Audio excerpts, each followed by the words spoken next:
Alors, je vais avoir besoin de vous pour ouvrir ce bouteille. Nous avons besoin d'une formule magique que je vais vous donner. Cette formule magique, c'est Hajimari, Hajimari. Est-ce que vous êtes prêts et prêtes pour la répéter après moi? On y va? Hajimari, Hajimari. Tous ensemble. Encore une fois. Bravo. Petit nuage. Dans un pays gris, grey, gros, habite petit nuage, maman nuage et papa nuage. Papa nuage et maman nuage sont tristes et font tout le temps de la pluie. Alors qu'ils sont très occupés, petit nuage décide d'aller se promener. Petit nuage va dans un pays rouge, red, rot. Il prend un peu de rot et il le met dans sa poche. Ensuite, petit nuage continue son voyage et va dans un pays orange, orange, orange. Il prend un peu de orange et le met dans sa poche. Petit nuage arrive ensuite dans un pays jaune, yellow, guiole. Il prend un peu de, aidez-moi, guiole, et le met dans sa poche, bravo. Et il continue son voyage et arrive maintenant dans un pays vert, green, grain. Il prend un peu de... Prenez-le avec moi. Greg, et il le met dans sa poche. Et petit nuage va ensuite dans un pays bleu, blue, bleu. Il prend un peu de bleu et le met dans sa... Petit nuage va dans un pays violet, purple, mauve. Il prend un peu de mauve et le met où ça? Petit nuage va maintenant dans un pays rose, pink, rosa. Il prend un peu de rosa et le met dans sa poche. Mais ça y est, il fait nuit maintenant. Il fait tout noir, black, schwarz. Alors, petit nuage rentre chez lui. Petit nuage sort toutes les couleurs de sa poche. Rouge, red, rose, orange, guiole, green, blue, purple, rose. Et ça fait un arc-en-ciel. Papa nuage et maman nuage sont joyeux. Maintenant, quand on voit dans le ciel un arc-en-ciel, on sait que c'est petit nuage qui a fait un cadeau à ses parents. Au revoir, petit nuage.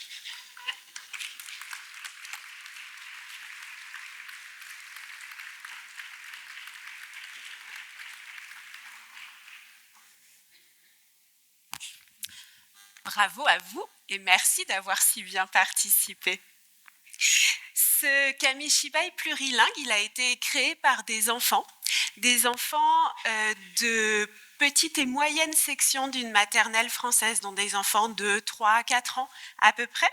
Il a été réalisé collectivement dans le cadre d'un concours de kamishibai plurilingue qu'on organise chaque année à l'association Dulala. Je vous présente l'association en quelques mots. Dulala, ça veut dire d'une langue à l'autre. C'est une association qui a été créée en 2009 et qui est installée à Montreuil, en région parisienne.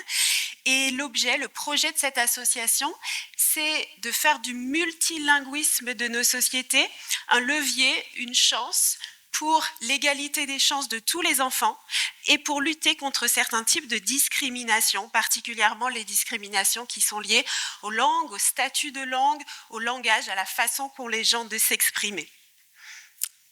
De fait, dans des pays qui ont une, mais parfois deux, parfois trois langues officielles, il y a en réalité plusieurs dizaines, quelquefois plusieurs centaines de langues qui sont pratiquées au quotidien par les familles. Et au Luxembourg, on a la chance que ce soit très bien documenté, notamment les langues qui sont parlées par les enfants qu'on accueille dans les structures collectives. Donc nous, à Dulala, on propose des méthodes, des moyens, des ressources qui vont permettre de révéler et de valoriser ces langues familiales quel que soit leur statut, que ce soit des langues officielles ou non, des langues qui sont enseignées à l'école ou non, des langues connues ou moins connues. Toutes ces langues peuvent être une base très importante, une ressource fondamentale pour le développement du langage de tous les enfants. Donc on pense la diversité linguistique comme un support qui peut faire l'objet de liens plutôt que de barrières. Vous connaissez cette expression, la barrière de la langue, c'est affreux. Ça veut dire que si on ne parle pas la même langue, il y a une barrière entre nous. Bien sûr, on ne va pas s'arrêter à cette barrière-là en éducation. On va au contraire pouvoir s'appuyer sur cette pluralité de langues pour tisser des liens. L'éveil aux langues dès la petite enfance, c'est évidemment un moyen privilégié de réaliser ces objectifs. Et donc à Dulala, on conçoit, on produit des ressources pédagogiques. Je pourrais vous en montrer certaines sur le stand tout à l'heure. Sur la base des ressources qu'on a créées et aussi des ateliers qu'on mène sur le terrain tout au long de l'année, on fait des formations de tous les professionnels de la petite enfance. J'ai revu quelques têtes connues ce matin dans le cadre des formations qu'on a pu mener ici. Et toutes ces ressources et ces formations, on les développe en lien avec un comité scientifique qui est pluridisciplinaire parce qu'on est vraiment à la croisée de différents champs de la connaissance. Donc c'est à la fois de la didactique des langues, comment on va mieux enseigner les langues, mais aussi de la linguistique, le langage et les langues, ça fonctionne comment et c'est quoi exactement cette matière-là, la sociolinguistique, comment on utilise les langues dans la société, la psychologie aussi, et notamment la psychologie du développement, et puis des champs qui sont un petit peu plus éloignés, mais qui nous permettent de produire des ressources qui vont être porteuses ou qui vont ouvrir plus de fenêtres, comme le design ou les pratiques artistiques, par exemple. L'objectif, c'est vraiment de pouvoir transformer l'éducation en profondeur et d'embrasser cette dimension plurilingue et pluriculturelle également. Et donc, parmi les nombreux supports pédagogiques qu'on peut utiliser pour l'éveil aux langues, des albums, des comptines, des histoires, des jeux, plein de choses que vous faites déjà. À Dulala, on a 2 outils phares qui permettent notamment de proposer des alternatives à l'album, de proposer des entrées dans les histoires et une expérience plus riche et plus diversifiée du langage. Et parmi ces 2 outils phares, il y en a un qui s'appelle la boîte à histoire Dulala, et je vous la présenterai, on travaillera dessus avec certaines d'entre vous cet après-midi en atelier. Et le second, il est là, c'est le Kamishibai plurilingue. Kamishibai, ça veut dire théâtre de papier en japonais. Kami, c'est comme gami dans origami, vous savez, pliage de papier, c'est origami, et Kamishibai, c'est un théâtre de papier. Shibai, c'est la scène de théâtre. Donc il y a vraiment volontairement quelque chose de théâtralisé dans ce type de narration. À l'origine, c'est un art de rue qui est assez ancien au Japon, on ne sait pas très bien le dater, mais l'intérêt, c'est déjà que ce butai, ce théâtre en bois, on peut l'emporter partout avec soi. Quelquefois, on peut aussi le fixer sur un vélo et puis se balader. Et à l'origine, c'est donc utilisé en extérieur avec la nécessité de capter un public. Si ce n'est pas intéressant, les gens ne vont pas être aussi sages que vous et rester bien attentifs sur leur chaise, mais vont passer leur chemin. Donc il y a vraiment cette volonté de capter l'attention, d'avoir un rythme, une dynamique, des interactions avec un public qui va aussi participer à la narration. Nous, à Dulala, on a transformé ce support avec deux aspects un petit peu particuliers. Le premier, vous l'avez entendu, j'espère, c'est qu'il est plurilingue. Les Kamishibai plurilingues à Dulala comportent, dans le cadre du concours, en tout cas c'est notre proposition, comportent au moins 4 langues différentes, dont une langue principale qui est la langue majoritaire. Donc nous, dans notre contexte francophone, nos Kamishibai plurilingues sont principalement en français, et ils vont intégrer au moins 3 autres langues différentes, sous la forme de mots, d'expressions ou sous des modalités variées, et si possible, des langues au statut varié également. Je vais vous montrer l'envers du décor, ce qu'on ne fait pas normalement, mais à l'arrière de ce Kamishibai, si on regarde le texte qui a été noté ici, qui a donc été co-construit avec les élèves et leurs enseignants. Hein. Donc il y a eu des collectes de mots auprès des familles, il y a eu dictée à l'adulte, construction de l'histoire collectivement. Ce Kamishibai plurilingue, il est principalement en français et il a été conçu par cette classe avec de l'albanais, on voit un petit peu, avec de l'albanais, de l'arabe, du lingala et la LSF, la langue des signes française. Moi, aujourd'hui, j'ai fait le choix d'insérer une langue dans laquelle je suis à l'aise, qui est l'anglais, et une langue dont j'espère qu'elle a pu me mettre en relation avec vous et parler avec certains d'entre vous. Donc, ces Kamishibai plurilingues, ils sont tout à fait adaptables à plein de contextes, et l'objectif, c'est que ça soit des choix de langue qui sont pertinents selon le contexte et le public. Donc, c'est les enfants qui font tout dans cette histoire. Ils choisissent une histoire, un récit, un thème qu'ils aiment bien. Et il faut faire des choix parce qu'on va avoir un Kamishibai collectif pour toute la classe. C'est eux qui vont l'illustrer. Et dans Petit Nuage, j'aime beaucoup parce qu'on voit que c'est les enfants qui ont utilisé plein de techniques différentes pour faire les fonds. Et bien sûr, il y a eu de l'aide de l'adulte pour les visages, par exemple, ou bien le découpage des nuages. C'est eux qui apprennent à le dire, à le lire quand c'est des enfants lecteurs, mais à le dire et à le présenter devant un public. Et donc, ils vont adopter une variété de rôles dans cette création collective. Et c'est en ça que les Kamishibai plurilingues réalisés par des enfants, c'est vraiment des projets qui sont très transversaux et dans lesquels on travaille plein de choses avec les enfants. Depuis 2015, donc, on organise un concours de Kamishibai plurilingue qui est ouvert à 3 catégories d'âge, les 3-6 ans, les 6-10 ans et les 10-15 ans. Nouveauté pour la rentrée prochaine, on va aussi l'ouvrir à des enfants plus petits, à la toute petite enfance. Donc, on a vraiment hâte de recevoir des Kamishibai qui vont être créés avec des tout petits.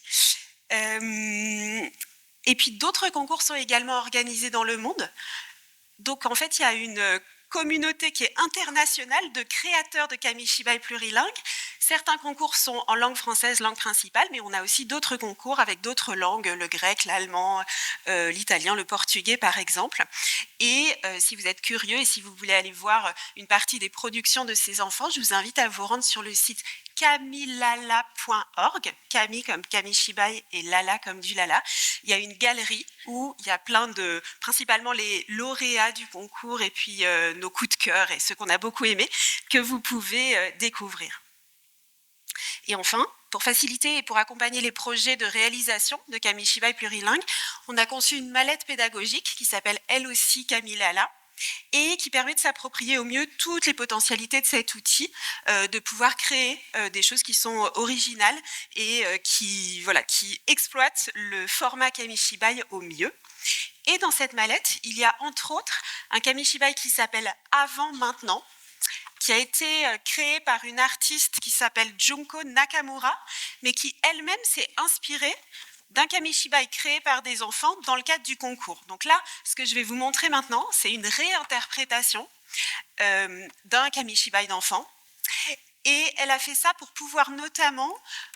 c'est un Kamishibai qui est pédagogique. L'idée, c'est de pouvoir montrer différentes techniques d'illustration, différentes modalités d'intégration des langues dans un Kamishibai.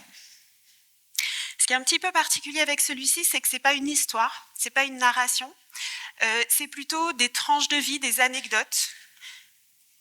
Est-ce que je vous en dis plus? Non, voilà, je vous laisse découvrir. et j'espère donc que vous vous souvenez de la formule magique. Sinon, je vous la rappelle. Qui s'en souvient? Oui, je l'entends. Hajimari, Hajimari. On y va? Ah non, on n'est pas parti. Attention.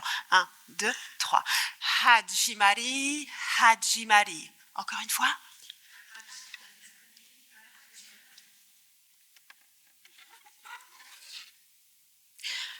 Before, now. Kabla, al-ana. Ralra, Hans. Sivulimi, ulumi. Mae, ima. Avant, Asteur. Gani, Saasa. Arrêtons le temps et écoutons cette histoire. Avant, quand j'étais toute petite, j'avais un doudou brun. Un doudou brun que j'emmenais partout avec moi. Et je lui racontais des histoires dans lesquelles il était le héros. Il était une fois un doudou brun magicien. Abracadabra. Un doudou brun, Mukashi Mukashi, plus gros qu'une montagne. Once upon a time, un doudou brun toujours en colère. Maintenant, je l'ai perdu, mais j'aime toujours raconter des histoires. Avant, j'avais des poux. Mais maintenant, j'utilise un produit super puissant qui s'appelle SOS Scratch Scratch. That's it now. They're gone. Avant, j'avais peur du noir. J'imaginais que dans l'ombre se cachaient de terribles monstres. Un toupilak affamé, accroupi dans un coin de ma chambre et prêt à bondir sur mon lit. Un gigantesque Efrit, à cornes et au corps de feu. Un yokai au long cou, capable de sortir de tous les objets de ma chambre. Maintenant, j'adore avoir peur. Avant, j'avais toutes mes dents. Maintenant, elles ont commencé à tomber. Ma maman les a comptées.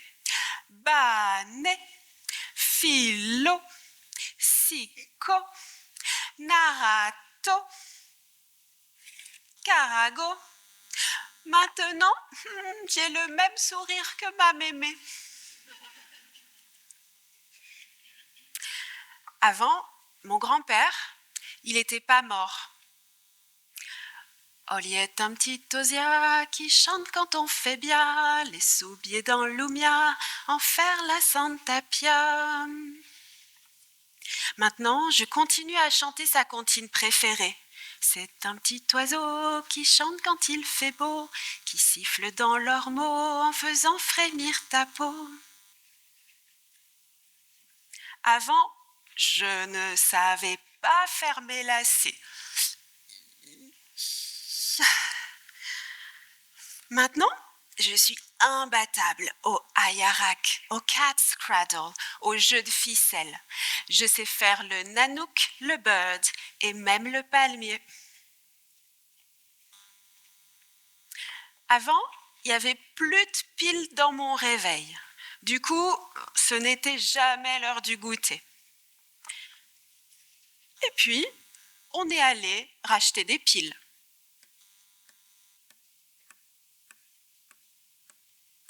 Tic, tac, tic, toc, tac, tac, tac, tac, tic, tac, ting, ting. Maintenant, c'est reparti.